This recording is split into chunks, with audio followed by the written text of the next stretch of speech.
오늘 우리에게 주시는 하나님의 말씀은 출애굽기 5장 1절로 11절 말씀입니다. 출애굽기 5장 1절로 11절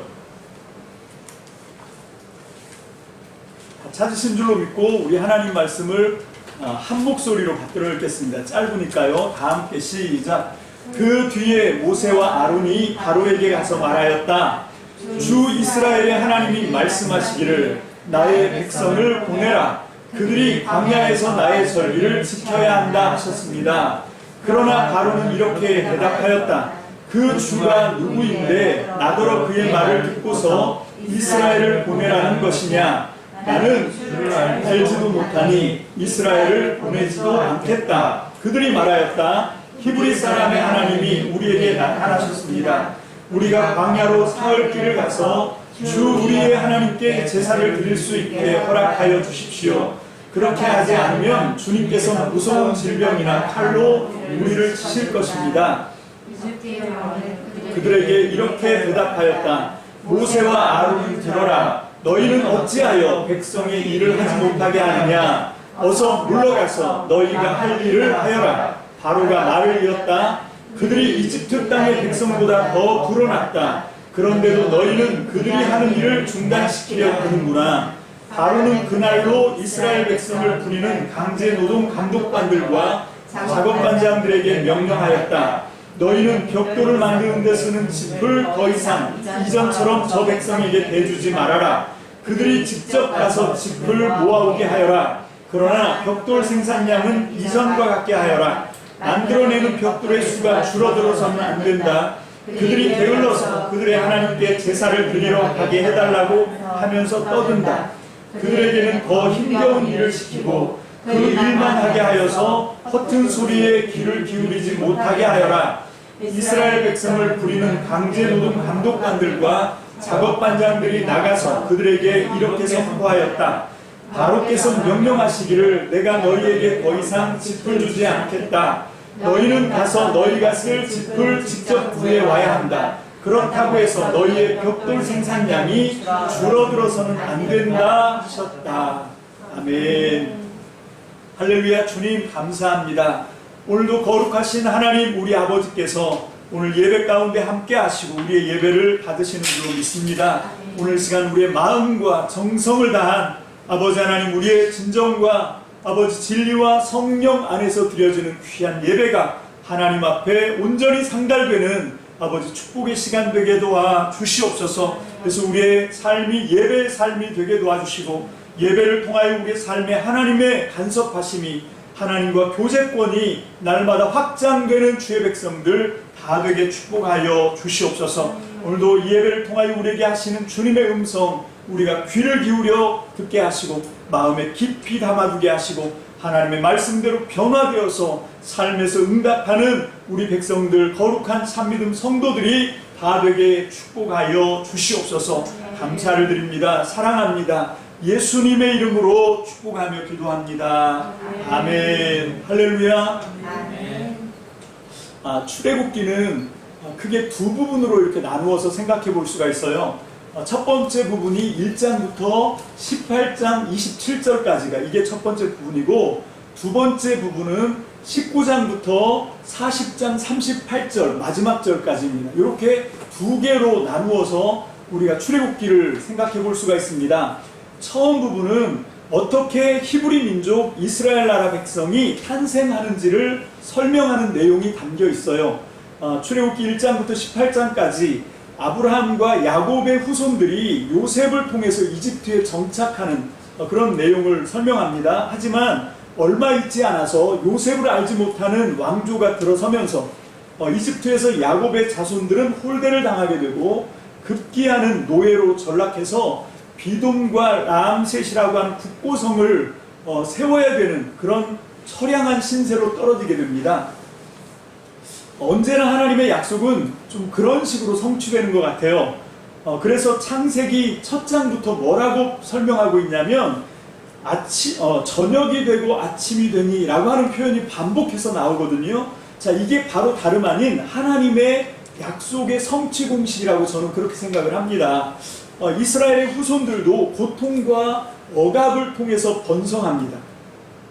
이렇게 고통받고 억압받는 상황인데도 불구하고 이게 저녁이거든요. 이게 어둠이란 말입니다. 그런 고통과 어둠을 통해서 이스라엘 백성들이 숫자가 막 불어나죠. 그것이 바로 이제 말하자면 하나님의 나라가 억압과 고통을 통해서 역경을 통해서 번성하고 그렇게 성취된다라고 하는 일종의 암시와도 같은 것이다 라고 할 수 있습니다. 그러나 고통과 역경이 전부가 아닙니다. 그거보다 더 중요한 공식이 있어요. 그게 뭔가 하면 이런 고통과 억압으로부터 탈출하고 해방되는 방식으로 하나님의 나라, 하나님의 백성들이 탄생하게 되는 것입니다. 자, 이 고통이 중요한 게 아닙니다. 이 어둠이 중요한 게 아닙니다. 저녁이 되었으면 어떻게 됩니까? 아침이 되어야 됩니다. 이 아침은 물리적이거나 상황적인 어떤 호전을 얘기하는 게 아니에요. 그것보다 더 중요한 건 영적인 깨달음입니다. 마음 깊이 내면에서 이걸 깨달아야 돼요. 하나님이 내 편이고 하나님이 나를 도와주시고 이 고통과 억압은 우리를 죽이는 것이 아니라 여기서 내가 하나님의 진리를 깨달을 수 있는 도구가 되는 것이다. 이걸 깨닫는 거예요. 지금 이스라엘 백성은 바로 이 과정을 겪는 것입니다. 그래서 18장 19절까지 처음에는 막 원망하지요. 불평하지요. 지난 시간에도 심지어는 모세까지도 하나님께 원망하잖아요. 하나님 도대체 이 백성 구하실 겁니까? 하고 의심합니다. 자, 이게 바로 고통이 극한에 이르렀다라고 하는 증거예요. 근데 이제 계속 이어가면 하나님께서 10가지 재앙, 여러분 이게 단순히 기적적인 어떤 재앙을 표현하는데 중점이 있지 않습니다. 여러분 이것은 결국 무지몽매하게 거기 있는 10가지 모든 것들이 이집트와 거기에 매여 있었던 종살이를 하던 이스라엘 백성까지도 그것들을 신으로 알고 있었던 거예요. 나일강부터 시작해서 마지막에 사망의 권세까지도 이집트에서는 이걸 다 신격화하고 있었거든요. 이제 나중에 우리가 10가지 재앙할 때 더 자세히 살펴보겠지만 하나님께서 그것들을 다 깨뜨려내는 겁니다. 이게 바로 이 억압으로부터 고통으로부터 탈출시키고 해방시키는 겁니다. 여러분 이런 영적인 깨달음, 내면에서부터의 이 자유함, 이것이 이 탈출, 이 해방이 없이는 하나님의 나라 백성이 탄생하지 않습니다. 하나님의 백성은 바로 이 과정, 처음에는 저녁으로부터 그 다음에 아침이라고 하는, 그러니까 고통과 억압, 이 굴레를 깨뜨리고 하나님이 진리고 하나님이 살아계시고 나와 함께 하신다라고 하는 이 믿음, 이 믿음에서부터 내 영에서부터 내면에서부터 이 굴레를 깨뜨리는 탈출, 이 굴레를 깨뜨리는 해방, 여러분 이것을 통해서 하나님의 백성이 되는 것입니다. 믿습니까? 아멘. 그런데 그것은 내가 하는 게 아니에요. 그것은 내가 주도적으로 하는 것이 아니라 오히려 이건 수동적이고 피동적으로 만들어져 가는 것입니다. 자, 우리 에베소서 2장 20절로 22절 제가 참고 성구 올려드렸는데 에베소서 2장 20절로 22절 우리 다 함께 받들었습니다. 시작. 여러분은 사도들과 예언자들이 놓은 기초 위에 세워진 건물이며 그리스도 예수가 그 모퉁이 돌이 되십니다. 그리스도 안에서 건물 자체가 서로 연결되어서 주님 안에서 자라서 성전이 됩니다. 그리스도 안에서 여러분도 함께 세워져서 하나님의 성령으로 거하실 처소가 됩니다. 아멘. 할렐루야. 자, 이렇게 하나님의 나라는 탄생하는 것으로 완성되는 것이 아니라는 것입니다. 여러분 탄생 중요하죠. 1장부터 18장 27절까지 하나님의 나라 백성, 히브리 백성이 탄생합니다. 그런데 탄생으로 이제 이스라엘 백성이 탄생했다는 것으로 하나님의 나라가 성취되고 완성된 것은 아닙니다. 오히려 이 하나님의 나라는 만들어져 가는 거예요. 믿습니까?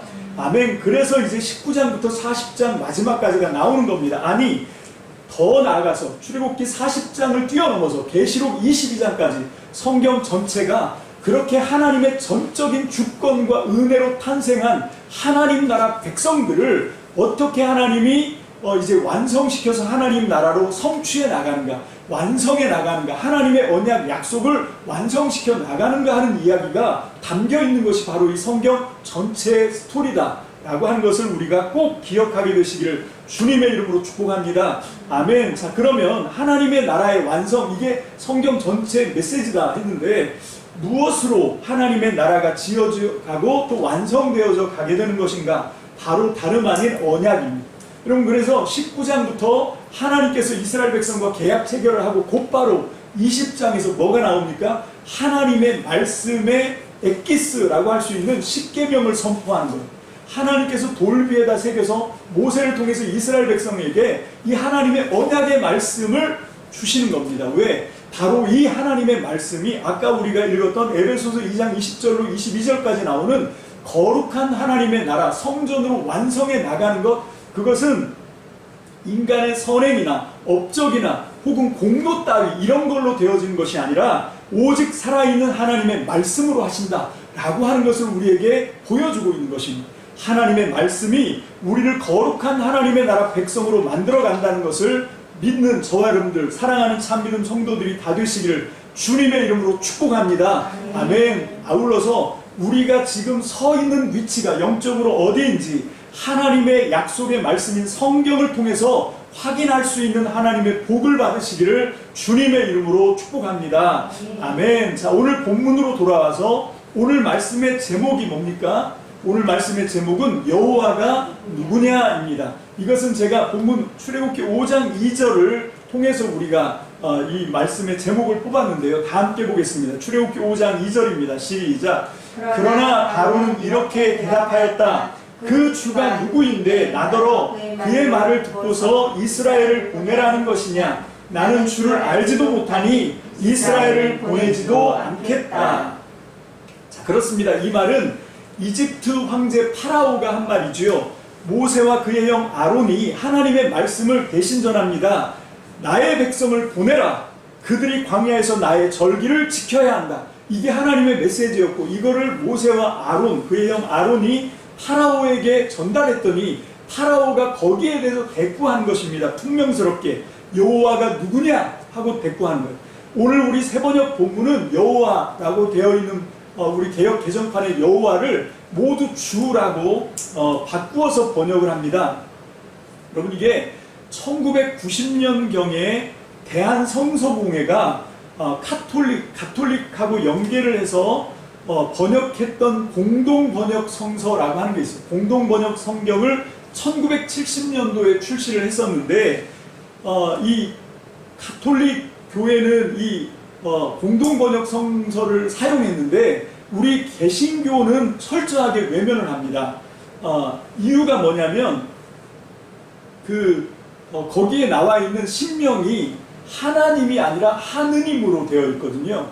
근데 이거는 가톨릭의 영향이 아니라, 여러분, 이게 어떻게 이 배경이 된 건가 하면 공동번역 성경, 이게 만들어진 배경이 가톨릭은 1962년까지, 이때가 그 로마 바티칸에서 교황이 교지를 내리거든요. 그 1962년 교황 교지가 내려오기 전까지 전 세계 모든 가톨릭 미사, 가톨릭의 성경은 전부 라틴어로 쓰여져 있었어요. 그러니까 라틴어로 쓰여진 성경을 읽고 설교도 그 사람들은 설교라고 안 하고 다른 말로 하는데 그 설교도 전부 라틴어로 했어요. 그러니까 그걸 알아듣는 사람이 거의 없지요. 그냥 참석하는데 의미를 둔다, 뭐 이런 식의 예배였습니다. 그 폐단을 보고 로마 가톨릭 교황이 1962년에 이제 성경을 각자 자기네 말로 번역해서 쓰고 미사 때도 자기네 말로 설교해도 좋다라고 하는 교황 교지가 내려온 거예요. 그러니까 그 전까지는 전부 라틴어 성경을 썼거든요. 1962년까지. 자, 이제 한글로 된 성경 번역이 필요했습니다. 그런데 이 가톨릭의 신부들이 어떤 생각을 했냐면, 기왕에 한글로 번역을 하려고 보니까 먼저 이미 개신교 성도들이 1895년부터 우리말 성경을 번역해서 갖고 있었거든요. 그러니까 이 개신교랑 가톨릭이 같이 공동으로 한 성경을 쓰자. 그렇게 해서 좀 분열됐던 걸 좀 어떻게 좀 서로에게 도움이 되는 그런 식으로 한번 번역 작업을 해보자 해서 가톨릭 쪽에서 굉장히 많이 이제 구애를 해요. 이 개신교 쪽에다가. 그래서 이제 드디어 대한성서공회가 성경 번역을 전권을 받습니다. 그러니까 가톨릭과 반반씩 번역하는 게 아니라 그냥 그 개신교 쪽에 있는 대한성서공회라고 하는 성경 번역만 전문으로 하는 기관에서 성경 번역을 다 해도 좋다. 그리고 심지어는 가톨릭 성경은 우리가 갖고 있는 성경하고 좀 달라요. 우리는 성경이 66권이 성경 전체인데 가톨릭 성경은 72권입니다. 그러니까 이 사람들은 외경, 위경 다 합쳐가지고 72권을 성경으로 만들어 쓰고 있거든요. 우리보다 6권이 많아요. 근데 그것조차도 제1성경, 제2성경으로 분할해 주겠다. 뭐 이렇게까지 파격적인 손해를 보면서 가톨릭이 이 함께 공동으로 번역해서 성경 쓰는 거를 굉장히 중요하게 생각하고 추진합니다. 그래서 이제 대한성서공회가 그 바톤을 이어받아서 1970년, 그러니까 한 8년 정도 거쳐서 이 공동번역 성경이라는 걸 만들어내요.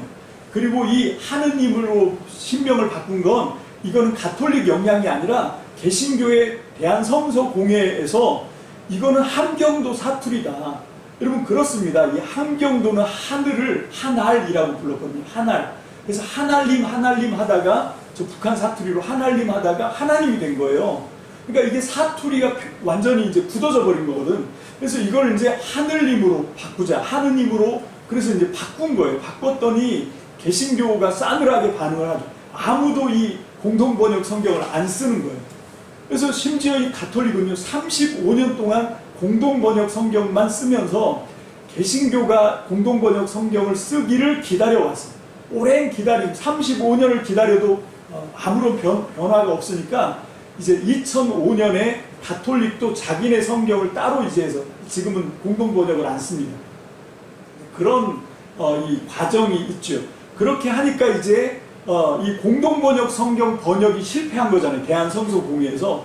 그러니까 이 후속책으로 뭘 했냐면 새번역, 표준새번역을 번역합니다. 그게 표준새번역 번역이 1990년에 나와요. 근데 표준새번역에서는 이제 명칭이 문제가 됐으니까 하나님 명칭을 그대로 쓰고 그리고 뭐 출애굽이나 바로나 이런 명칭도 그대로 갖고 왔거든요. 그런데도 관심이 없는 거예요. 그런데도 교회들이 여전히 싸늘합니다. 여전히 외면을 하는 거예요. 그러니까 이제 부랴부랴 이제 어떻게 하냐면 대한성서공회에서 개역 개정판이라고 하는, 여러분 사실 이 개역 한글판은 언제부터 우리말로 번역이 돼서 쓰여진 건가 하면 1895년부터입니다. 1895년부터 번역을 시작해서 썼던 게 개역 한글이거든요. 무려 1000년 가까이 이 성경을 지금 쓰고 있는 거예요. 그러니까 거기에서 오는 한계가 있으니까 새 성경이 필요한 거죠. 그렇게 해서 만들었는데도 불구하고 이 표준 새번역조차도 이제 외면을 당합니다. 그렇게 하니까 이제 개역 개정판으로 바꿨고 그 표준 새번역을 개역한 게 지금 우리가 쓰고 있는 새번역 성경입니다. 자, 뭐 이렇게 제가 이제 설명을 하는 이유가 뭔가 하면 우리의 그 실존을 좀 잘 알자라고 하는 것이죠. 자, 어쨌건 이제 다시 각설하고 돌아와서 어쨌건 여호와가 이제 야훼나 혹은 야훼나 이런 여러 가지 성서 비평적인 문제를 담고 있는 거예요. 그렇게 하다 보니까 이 표준 새번역 성경은 이걸 골치 아프게 야훼 뭐 이렇게 바꾸기도 그때는 애매했거든요. 그때가 이제 90년도쯤이니까 그래서 이제 애매하니까 이걸 그냥 주라고 바꿔서 부른 겁니다. 자, 그래서 우리 출애굽기 5장 2절을 이제는 개역 개정판으로 한번 함께 읽어보겠습니다. 개역 개정판으로 출애굽기 5장 2절입니다. 시작. 바로가 이르되 여호와가 누구이기에 내가 그의 목소리를 듣고 이스라엘을 보내겠느냐? 나는 여호와를 알지 못하니 이스라엘을 보내지 아니하리라. 자, 오늘의 설교의 핵심은 간단합니다. 여호와가 누구냐? 그 주장의 참된 본질이 뭡니까? 그건 이겁니다. 왜 내가 여호와 주님의 말씀에 순종해야 하느냐 하는 거예요. 순종 못하겠다는 겁니다. 내 고집대로 내 생각대로 하겠다는 거지요. 그게 여호와가 누구냐, 주가 누구냐 라고 외치는 파라오의 말의 본뜻인 거예요. 이 나라는 내 나라다. 내가 황제다. 내가 왕이다. 내 마음대로 이 히브리 사람들을 내 노예로 부리는데 여호와가 누구기에, 주가 누구기에 이 백성을 놓아보내주라고 나한테 감히 떠드냐 하는 거예요. 그게 이 바로가 여호와가 누구냐, 주가 누구냐 라고 외친 소리의 본질입니다. 내가 왕이다, 내 마음대로 하겠다는 얘기예요. 자, 그렇다고 하면 이 맥락에서 여호와가 누구냐, 주가 누구냐라고 외치는 게 비단 이집트 황제의 파라오뿐일까요? 저는 아니라고 생각하는 거예요. 오늘 저를 포함해서 이 설교를 듣는, 심지어는 내가 목사고 심지어는 내가 예수를 잘 믿는다고 하는 사람들조차도 여전히 똑같이 삶에서 여호와가 누구냐, 주가 누구냐 이렇게 외치고 사는 거 아닌가, 그런 생각이 드는 겁니다. 그래서 아까 제가 장황하지만 그 성경 번역에 대한 이야기를 한 거예요. 심지어는 지금까지도 한글 그 개정판, 개역 개정판을 안 쓰고 여전히 개역 한글판을 고집하는 그런 분들도 있습니다. 그게 성경이라고 고집하는 것이에요. 여러분, 이렇게 우리는 정말 우리가 어떤 일을 결정하고 실행하고 그렇게 우리의 삶에서 순종하며 살아가는 것을 잘 생각해 보세요. 정말 하나님의 명령을 순종해서 어떤 일을 결정하고 실행할 때가 많습니까? 아니면 내 뜻과 내 생각을 따라서 고집스럽게 내 주관대로 결정하고 내 고집대로 실행하고 살 때가 많습니까? 그럼 우리가 정말 양심에 손을 얹고 한번 생각해 보자고요. 내가 하나님을 믿는 목사인데도 여전히 하나님의 말씀, 하나님의 뜻 이런 데는 별 관심이 없고 그냥 내 주관, 내 고집 여기에 따라서 어떤 일들을 결정하고 그 결정한 대로 실행에 옮기고 우리의 삶은 다 그런 거 아닙니까? 그럴 때마다 우리가 외치는 거예요. 여호와가 누구냐? 주가 누구냐? 그렇게 외치는 겁니다. 여러분, 지금 코로나19 바이러스가 다시 우리를 위협하고 있습니다. 자, 이런 판국에 제 핸드폰에 이런 문자가 들어왔어요. 아산 기독교 연합회로부터 들어온 문자인데 대충 내용을 요약하면 이런 겁니다. 충남 기독교 총연합회가 이번 방역 당국과 지자체 정부의 종교시설 집합 금지 명령을 따르지 않기로 결정했다는 거예요. 비대면 예배가 아니라 대면 예배를 강행하기로 결정했다는 겁니다. 그것뿐만 아니라 충남 기독교 연합총회는 이 정부와 방역 당국을 상대로 행정소송을 진행하겠다. 그러면서 이런 불합리한 행정명령을 내린 거에 대해서 심각하게 불쾌감을 느낀다. 뭐 이런 내용으로 저한테 문자를 보내왔더라고요. 여러분, 이 시점에서 제가 여러분들께 한번 생각을 해보라고 질문을 드립니다. 하나님이 받으시는 참된 예배가 도대체 뭡니까? 여러분, 예배를 드리려고 하다가 누군가가 어떤 형제로부터 원망 들을 만한 일이 생각나거든 예수님이 가르쳐주는 말씀이에요. 뭐라고 하래요? 예배를 멈추고 가서 그 형제와 화해하고 그리고 와서 다시 예배를 드려라. 이게 주님의 가르침 아닙니까? 근데 이거는 원망 듣는 정도가 아니잖아요. 이거는 그 사람의 생사의 문제가 달려있는 거 아닙니까? 여러분, 그런데도 내 고집대로 내 주관대로 그냥 대면 예배를 드리겠다, 현장 예배를 드리겠다. 여러분, 이걸 고집하는 거예요. 마태복음 5장 23절 24절. 여러분, 제가 여러분들에게는 보내드리지 않았지만 저랑 경승훈 형제님하고 둘이만 이렇게 짜고 하는 이 본문인데, 마태복음 5장 23절 24절 여기 있어요. 여기 찾지 마시고 다 함께 읽습니다. 시작. 그러므로 내가 제단에 제물을 드리려고 하다가 내 형제나 자매가 내게 어떤 원한을 품고 있다는 생각이 나거든 너는 그 제물을 제단 앞에 놓아두고 먼저 가서 내 형제나 자매와 화해하여라. 그런 다음에 돌아와서 제물을 드려라. 아멘. 우리 세웅이한테 물어보고 싶어요. 왜 예수님이 제물은 제단에 그냥 놓아두고 가서 화해하고 오라고 했을까? 1번, 하나님이 그 제물에 욕심이 나서. 2번, 이 사람이 자격이 좀 문제가 있어도 하나님과의 관계, 하나님께 예배 드리는 일은 계속되어야 하기 때문에. 뭐가 답인 것 같아? 2번 정답이죠. 그렇죠. 왜 제물을 드리려다가 형제한테 자매한테 원망 들을 일이 생각나거든. 여러분, 그 제물 드리는 거 잠깐 멈추고 제물은 제단에 놓아두고 가서 그 사람과 화해하고 그리고 반드시 다시 돌아와서 예배는 계속 되어야 된다는 겁니다. 왜? 이 예배를 통해서 우리는 하나님과의 관계를 맺을 수 있기 때문에 그래요. 그게 우리의 사는 길이기 때문에 그렇습니다. 하나님은 모든 사람이 하나님께로 돌아와서 하나님을 예배함으로 하나님의 생명의 은총을 받게 되기를 주님이 원하신단 말이에요. 근데 하물며 우리가 형식적으로 습관적으로 그 예배를 고집하는 것 때문에 여러분, 세상 사람들이 하나님과 영원히 담을 쌓도록 하는 그런 일을 하는 건 이거는 온당하지 못합니다. 그래서 우리는 이 말씀으로만 봐도 우리가 어떻게 예배를 드리는 것이 맞는지를 진지하게 생각해 봐야 돼요. 어떻게 예배 드리는 것을 하나님이 영화롭게 받으시고 기뻐하시는지. 여러분, 나만 욕을 먹는 게 아닙니다. 교회만 욕을 먹는 게 아니에요. 우리 하나님도, 예수님도 지금 욕을 잔뜩 먹고 계신 거예요.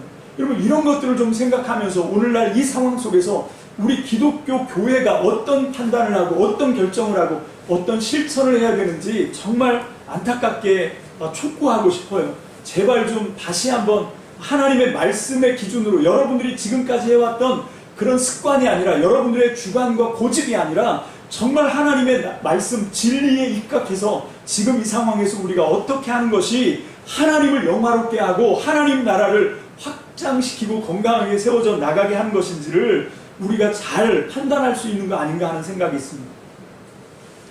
자, 저는 이렇게 고집스럽게 결정하고 행동하는 사람들은 다름 아니라 이 상황에서도 여전히 다른 사람 아랑곳하지 않고, 다른 사람 목숨, 다른 사람 위태한 거 아랑곳하지 않고, 여러분 지금 코로나로 죽은 사람이요 70만 명이 넘더라고요. 전 세계. 우리나라도 이제 300명, 우리나라는 감사하게 309명으로 이제 묶여 있는데, 전 세계로 치면 지금 70만 명 가까이가 지금 코로나19로 사망하신 분들이거든요. 1년이 채 안 됐습니다.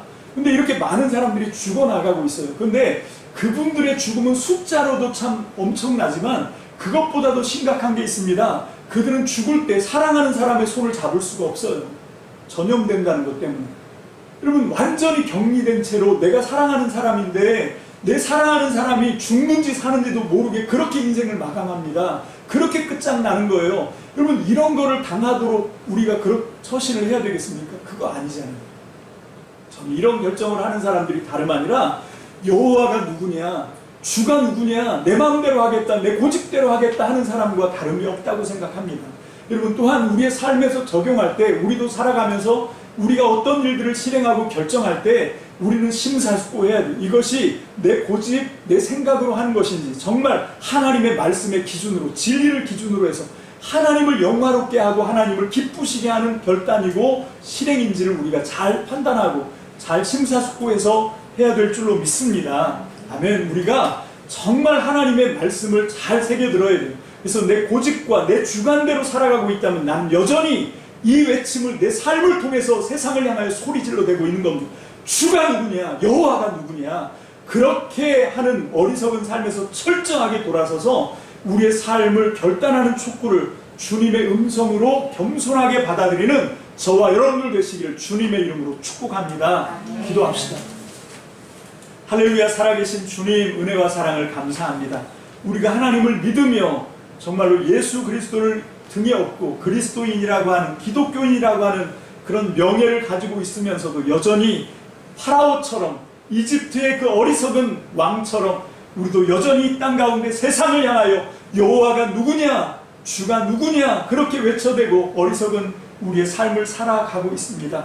아버지, 누구를 탓할 것이 아니라 먼저 이 말씀을 통해서 나를 돌아봅니다. 나는 그런 적이 없는지, 나는 우리 주변에 있는 사람들에게 그러고 살고 있었던 적은 없는지, 여호와가 누구냐, 주가 누구냐. 아버지 하나님, 정말로 이 어리석은 파라오의 외침을 통하여 우리 자신을 비춰보게 하옵소서. 그래서 우리는 절대로 그런 어리석은 삶을 답습하지 말게 하시고 정말로 이제는 회복되어서 하나님의 진리를 따라 하나님의 이름을 영화롭게 하며 하나님의 아름답고 거룩하심을 온 세상 사람들에게 흠모할 만한 영광으로 하나님을 증거하는 저와 우리 참믿음 성도들 다 되게 축복하여 주시옵소서. 감사를 드립니다. 예수님의 이름으로 축복하며 기도합니다. 아멘.